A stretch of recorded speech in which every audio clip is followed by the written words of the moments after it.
Question number 4.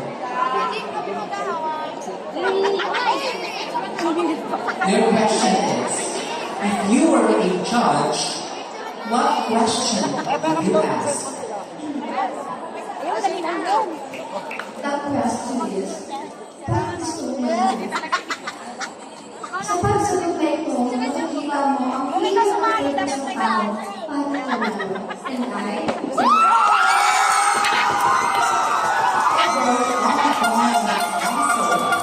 Question number